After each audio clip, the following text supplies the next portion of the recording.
Reportagem da Rádio Bandeirantes em Brasília, porque o ministro Alexandre de Moraes, ontem, em mais um passo do julgamento de Jair Bolsonaro, falou o seguinte para o ministro Cristiano Zanin, que é quem comanda a primeira turma do Supremo. Aqui já está tudo pronto e aí o senhor já pode marcar a data de início desse julgamento. Os detalhes, as datas previstas, tudo agora direto de Brasília com o repórter Rodrigo Vilela. Bom dia, Rodrigo.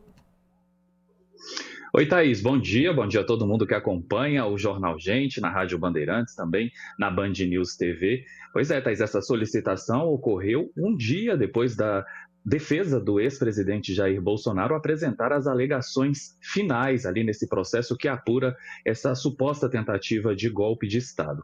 O ministro relator do processo, Alexandre de Moraes, não tinha nenhum prazo para fazer essa solicitação após a apresentação dessas alegações finais. Mas foi rápido o ministro relator, menos de 24 horas após a apresentação dessas alegações, já acionou o presidente da primeira turma, o ministro Cristiano Zanin, e pediu para ele marcar a data desse julgamento. A expectativa é que esse julgamento comece em setembro e deve ser aí às terças-feiras, que é o dia da semana que a primeira turma, que é onde corre esse processo, costuma fazer essas reuniões. Os próximos passos agora, Thaís, são os seguintes. O ministro relator, ele abre essa sessão ali, Alexandre de Moraes, no caso, fazendo a leitura do relatório dele, que deve trazer um resumo desse processo. A partir daí, entra a acusação. A Procuradoria-Geral da República vai fazer a manifestação, uma sustentação oral, que inicialmente tem uma previsão de ser de 1 hora. Como são vários os réus nesse processo, esse prazo pode ser estendido pelo presidente da primeira turma, o ministro Cristiano Zanin. A partir daí, entram os réus, começando por Mauro Cid, que fez um acordo ali de delação premiada, e aí sim, os demais réus em ordem alfabética. Com a apresentação, com a defesa ali já exposta, volta para o ministro relator, Alexandre de Moraes, que deve votar, aí sim apresentar o voto dele, pedindo a condenação ou a absolvição dos réus. No caso da condenação, o ministro também já deve, nesse momento, apresentar uma proposta de pena para os réus. E aí entram os outros ministros, os demais ministros, votando ali em ordem de antiguidade, sendo o último a votar o presidente, ministro Cristiano Zanin. Eu volto com vocês.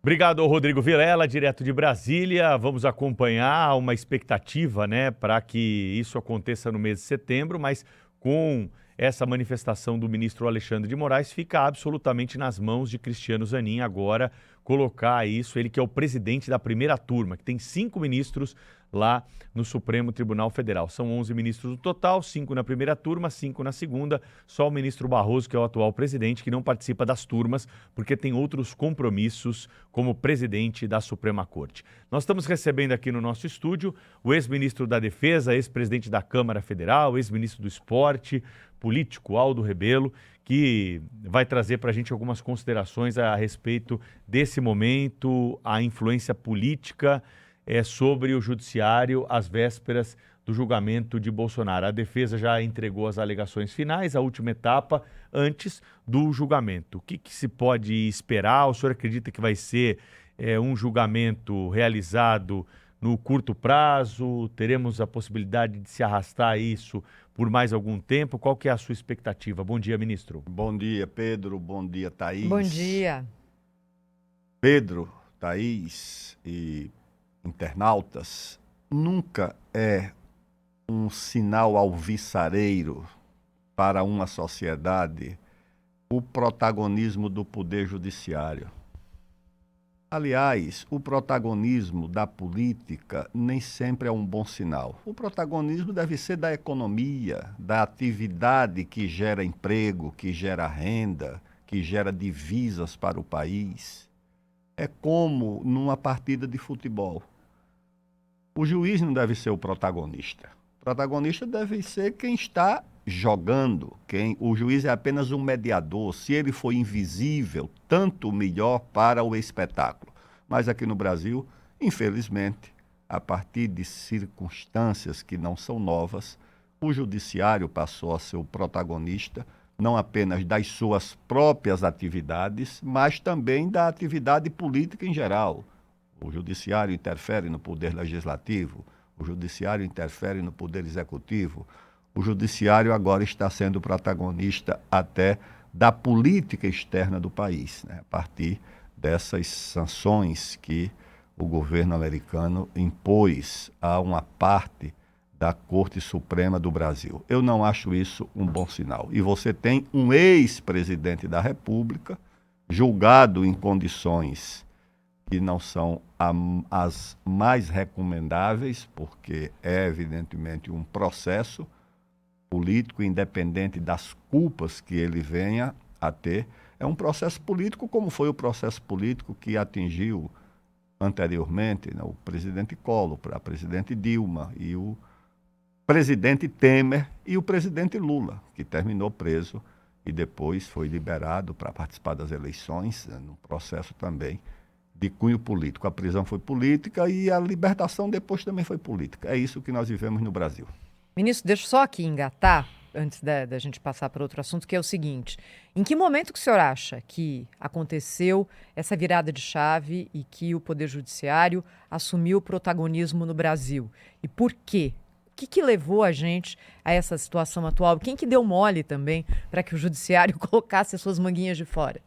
A chave, Thaís, foi a Constituição de 1988. No momento em que ela foi promulgada, ela tem data, ou seja, acho que foi 10 de outubro de 1988. A partir daquele momento, já deu-se ao Judiciário um protagonismo de direito. E ele foi se transformando em protagonismo de fato a partir das provocações da própria política. Por que surgiu esse protagonismo? Porque 88 marcou a redemocratização verdadeira do país com uma nova Constituição.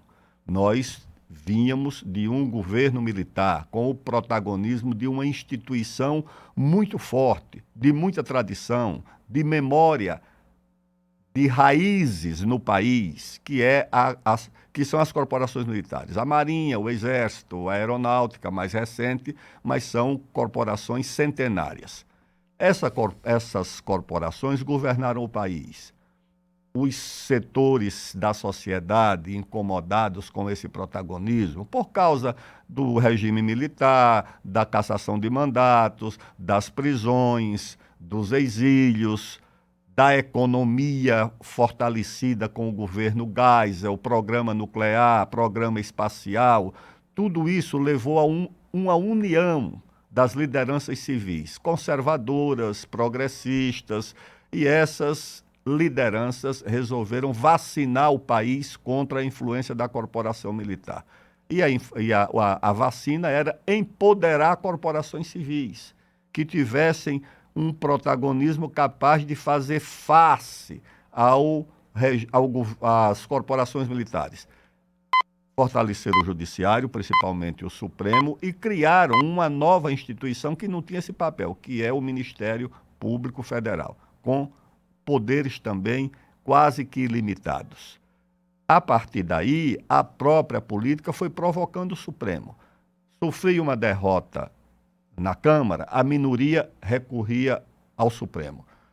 Se era contrariado por uma decisão do Executivo, recorria ao Supremo. E o Supremo foi mediando. Uma hora atendia a minoria, outra hora atendia a maioria, uma hora atendia o Congresso, outra hora atendia o Executivo, até que chegou-se a um ponto em que o Supremo passou a vetar a indicação de ministros, de delegados, votar matérias exclusivas do Poder Legislativo, interferir inclusive na execução orçamentária, e chegamos à situação que nós temos hoje, que é de completo desequilíbrio, desajuste, insegurança jurídica e insegurança institucional.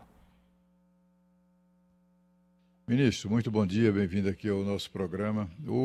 Voltando à questão do julgamento que se avizinha aí, do julgamento, entre aspas, né, do que se avizinha no Supremo Tribunal Federal, o ex-presidente Bolsonaro e seus aliados serão julgados numa turma do Supremo Tribunal Federal integrada por 5 ministros. Bom, o presidente da turma é Cristiano Zanin, que era advogado do Lula. O outro integrante é Flávio Dino, que foi ministro da Justiça do Lula. O relator é o ministro Alexandre de Moraes, que é um desafeto pessoal até do principal réu da história. O quarto integrante é a ministra Carmen Lúcia, nomeada por Lula para o Supremo Tribunal Federal, para além do ministro Luiz Fux. Não precisa nem ter, né, ministro? Qual a sua expectativa em relação a esse resultado? A impressão que dá é que só falta a dosimetria, né? Cláudio, é evidente, né, que é um jogo cujo resultado está definido porque as regras estão definidas para obter esse resultado. Mas o que eu vejo de mais estranho e quase que inaceitável é a mesma instituição conduzir desde a denúncia, a investigação, o inquérito, o julgamento e a execução da pena. Você só tem isso em tribunais que funcionaram em época de guerra. Fora das guerras, eu não tenho conhecimento de nenhuma situação onde uma mesma instituição, porque não é o tribunal, você não pode nem chamar mais de tribunal, porque o tribunal ele é exclusivo para o julgamento. Eu não conheço o caso em que o tribunal ele próprio faz a denúncia, ele próprio investiga, produz o inquérito, produz as provas, depois encaminha o julgamento, é responsável pela sentença e pela própria execução da pena. Eu acho que isso é, de fato, uma situação extraordinária, para usar uma palavra amena, um adjetivo mais suave, mas nós não vivemos, de fato, uma situação que possa ser caracterizada à luz do que é habitual como uma situação de plena normalidade. Eu não conheço na história situações como a que nós estamos vivendo, a não ser, como já disse, em períodos de guerra. Aí você reúne em torno de uma única instituição todas essas atribuições de justiça, tá certo? Agora, de um tribunal, eu acho que é uma exceção. Agora, como não é propriamente uma novidade no Brasil, por quê? Porque aqui no Brasil as regras excepcionais são relativizadas de acordo com os objetivos que ela atinge. Se ela atinge o meu adversário, não tem problema. Quando essas regras excepcionais atingiram a presidente Dilma e o presidente Lula, não houve tanta comoção. E agora, quando elas atingem o presidente Bolsonaro, com a mesma excepcionalidade, também para alguns, além de não causar comoção, é como se fosse uma espécie de acontecimento a ser celebrado. Para uma vida democrática, essa situação, na minha opinião, não pode ser celebrada. Você tem que ter regras iguais, princípios iguais para todos. Se não for para todos, é a promessa de que teremos uma situação difícil pelo caminho. Ministro, prazer estar com o senhor aqui ao vivo no Jornal Gente, nessa sexta-feira, 15 de agosto de 2025. Estamos ao vivo na Rádio Bandeirantes, na Band News TV. Ministro, queria mudar um pouquinho de assunto com o senhor na outra questão polêmica da semana, que foi a questão do Mais Médicos. E gostaria da opinião do senhor sobre os motivos da real utilização de tantos médicos cubanos na época, né, no governo Dilma, eram 60% aproximadamente. Depois, esse contingente diminuiu para 10%. E a reação agora dos Estados Unidos, do secretário de Estado Marco Rubio, a esse respeito. O Cláudio trouxe esse assunto mais cedo, a gente comentou esse assunto também ontem, mas a gente gostaria de ouvir o senhor. Bom dia, Sônia. Um prazer ouvi-la aí. Acho que você está de verde hoje, é? Estou de verde. Isso, verde esperança, ministro. Isso. A verde é a cor do paraíso. E ontem foi uma noite de gala para o verde. Mas veja só. Verdade. Esses médicos cubanos, Sônia, estão por aí desde a época do presidente Fernando Henrique. Eu era menino naquela Câmara dos Deputados e os parlamentares, principalmente do interior, andavam atrás desses médicos, andavam atrás da embaixada cubana, porque era difícil encontrar médicos que fossem para as regiões mais remotas do Brasil. Eu lembro do Paulo Marinho, um deputado lá acho que era de Caxias, falando comigo, acho que a esposa era prefeita de Caxias, para trazer médicos de Cuba porque não encontrava médicos dispostos a andar pelo interior do Brasil. E até hoje é verdade. Eu fiquei uns meses lá no interior da Amazônia e os médicos que iam, até de Belo Horizonte ia médico de São Paulo, médico de Belém, eles atendem ali 1 ou 2 dias ou 3 e voltam. E aí esses médicos cubanos, eles ficam nas regiões, no interior, moram nas cidades, visitam a zona rural. E por essa razão é que os políticos, os prefeitos, foram atrás, independentemente do nome que se dê ou que se deu ao programa em cada época. Eu acho que essa decisão do governo dos Estados Unidos é uma decisão inaceitável, porque interfere nas decisões internas de outro país do Brasil. Eles têm lá os seus bloqueios, as suas ações contra Cuba, mas o Brasil não tem nada a ver com isso. O Brasil não pode ser atingido na sua política ou de educação ou de saúde, embora já tenha sido anteriormente, eu, estudante, combatia o acordo MEC-USAID, essa USAID ou USAID, como queiram chamar, que hoje está aí também acusada de interferir até nas eleições do Brasil. E é verdade que interfere em tudo, interfere no meio ambiente, interfere em tudo. Mas essa interferência, ela é indevida e indesejável. Se tem problemas com os mais médicos, o Brasil tem que resolver por aqui. Tem Congresso, tem Judiciário, tem imprensa, tem tudo para fiscalizar. Por que é que vem um país? Eu acho que é por ignorância, por um lado, porque não sabe que papel cumprem esses médicos no Brasil, ignoram o papel deles. Em segundo lugar, eu acho que também o governo americano sanciona as autoridades brasileiras envolvidas nesses programas por conta das suas diferenças ideológicas com Cuba, né? Que eu não acho que Cuba ameace nem militarmente, nem politicamente os Estados Unidos. Mas há um problema ideológico ali e acho que isso, o atual secretário de Estado, acho que tem relação, descendência com Cuba, mas acho que isso é uma coisa inaceitável. O Brasil não pode aceitar esse tipo de interferência. Os problemas dos médicos cubanos com o Brasil são problemas do Brasil ou de Cuba e não dos Estados Unidos da América. Ministro, para a gente falar um pouquinho também sobre essa questão das tarifas, queria saber como é que o senhor está acompanhando esses desdobramentos. A Thaís trouxe aqui pronunciamento do presidente Donald Trump, rebate do presidente Lula. O clima continua tenso e não estamos vendo sinais aí de que possa haver uma revisão das tarifas que foram mantidas pelos Estados Unidos em relação a produtos que são exportados do Brasil para lá, né? Ou seja, essa tesoura que atinge o Brasil, ela tem uma folha que é econômica e a outra que é política, porque não são apenas as tarifas, são sanções contra autoridades brasileiras. Mas no caso das tarifas, o objetivo é absolutamente econômico. Os Estados Unidos já têm um superávit na balança comercial com o Brasil. Não é um superávit muito alto, mas é um superávit. Se queixa de que em algumas atividades ou em algumas mercadorias o Brasil também tem taxas para os Estados Unidos.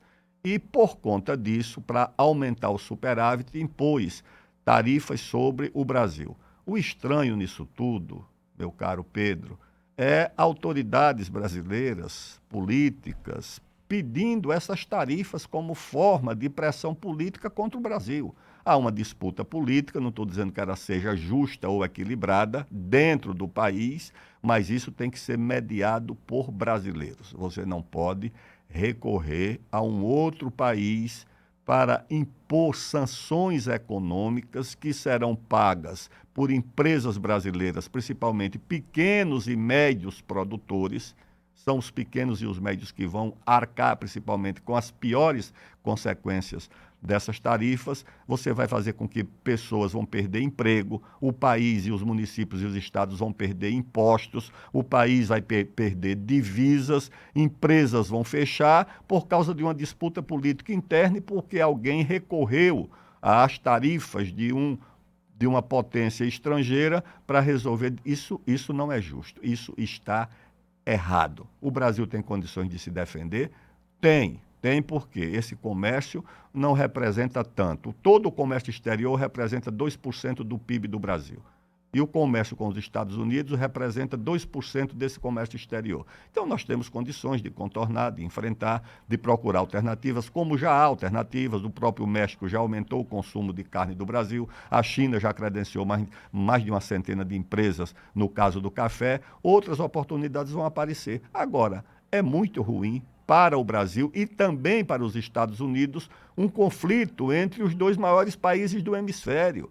Vizinhos que têm mais de 200 anos de relações, ora boas, ora más, ora melhores, ora piores, mas sempre tivemos boas relações. Mas o que o governo dos Estados Unidos está fazendo é dizendo para o Brasil: nós não queremos a tua amizade, nós não queremos a convivência, nós não queremos muita conversa com vocês. E isso vai obrigar o Brasil a procurar alternativas a partir da própria América do Sul e no resto do mundo. Na Europa, nós temos condições de uma aproximação maior com a Europa, com a Índia, com a China, com a Indonésia, com a Ásia. É isso que o Brasil vai ter que fazer.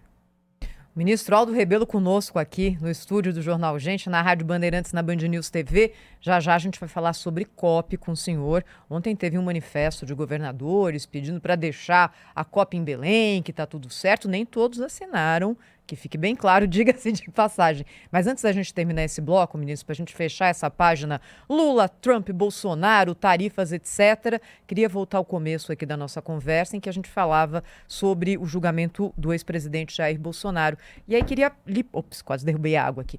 Queria lhe fazer uma pergunta quase pessoal, não é? Acho que todos nós aqui temos as nossas convicções a respeito do que aconteceu envolvendo aqueles meses finais da gestão de Jair Bolsonaro, pelo que a gente acompanhou, noticiou, leu, ouviu, conversou com personagens. O senhor pessoalmente entende que o então presidente Jair Bolsonaro tentou organizar algum tipo de golpe ou não? Não creio. Por quê? Porque não há uma tentativa de golpe daí sem que haja na composição da iniciativa apoio institucional. Quantos partidos ou quantos governadores estavam envolvidos na suposta tentativa de golpe do presidente Bolsonaro? Eu sei em 64 que pelo menos os governadores dos maiores estados, o de São Paulo, do Rio, de Minas, o do Rio Grande do Sul, estavam todos comprometidos com o golpe. Você não faz um golpe sem esse apoio. Então, não sei, nenhum governador não apareceu, nenhum partido político, por menor que fosse ou que seja, que estivesse promovendo uma ação pró-golpe de Estado. Você tem que ter apoio diplomático. Em 64, era apenas a embaixada dos Estados Unidos operando abertamente com o golpe aqui no Brasil. Eu não tive nenhuma notícia. A embaixada do Uruguai, ou do Paraguai, ou de Luxemburgo, ou do Haiti, da República Dominicana, da Guiana, alguma embaixada foi envolvida nessa organização, nessa articulação golpista. Eu não tomei conhecimento de nenhum apoio diplomático. Como é que você organiza um golpe sem apoio diplomático? Ah, não, mas aí tinha o comando das Forças Armadas. Acusaram o Garnier, o meu assessor militar no Ministério da Defesa. Mas nem os demais comandantes militares avalizaram essa ideia de que a Marinha poderia propor um golpe de Estado. Quem pode dar golpe de Estado no Brasil é uma única força, é o Exército, que tem capilaridade, que tem organização, que tem tradição política no país, que participou da abolição, participou da República, participou de 30, fez guerra civil de um lado do Exército contra o outro lado. Eram os legalistas e os rebeldes dentro da mesma instituição. Não participou, isso está claro. Aliás, se houvesse essa tentativa, ela não seria realizada porque o Exército não queria, não participaria. Então, não tinha apoio social, disse não, tinha apoio dos sindicatos, apoio da UNE, apoio da mídia. A imprensa apoiou alguma tentativa de golpe? Em 64, não foi apenas a imprensa, foi a elite da imprensa, foram os grandes jornalistas, foi a pena dos melhores jornalistas, de um Alberto Dines, do Antônio Calado, de um Carlos Heitor Coni, essa gente que escrevia os editoriais pedindo golpe. Aqui nos jornais de São Paulo, do Rio, era a elite da imprensa brasileira, dos jornalistas e do jornalismo. Isso também não aconteceu. Eu não conheço nenhum blog de quinta categoria que disse, não, esse blog apoiou o golpe. Portanto, os fatos evidenciam que essa ideia do golpe de transformar o 8 de janeiro de arruaça de baderneiros em tentativa de golpe só se explica para retirar da cena eleitoral de 2026 um protagonista muito forte, como se tirou em 2016 a presidente Dilma com a pedalada, que ninguém até hoje sabe dizer o que é. Pode perguntar para qualquer pessoa o que foi a pedalada para tirar a presidente Dilma do poder. A pedalada foi um voto de desconfiança que não existe no presidencialismo. Você tem que arrumar um crime de responsabilidade para poder tirar a presidente e arrumar o crime de responsabilidade com a pedalada por razões políticas ou econômicas, não porque ela tenha cometido algum crime. Esse é o ex-ministro Aldo Rebelo, que está participando conosco hoje aqui do Jornal Gente. Na sequência, depois do intervalo, nós vamos falar sobre o futuro próximo da COP30, um evento, a Conferência Nacional Mundial do Clima, que vai acontecer em Belém do Pará, no mês de novembro, e tem muita coisa para a gente tratar a respeito desse assunto, inclusive a realização em Belém, que foi alvo de críticas, né, de muitos países recentemente. Na sequência, aqui no Jornal Gente. Rede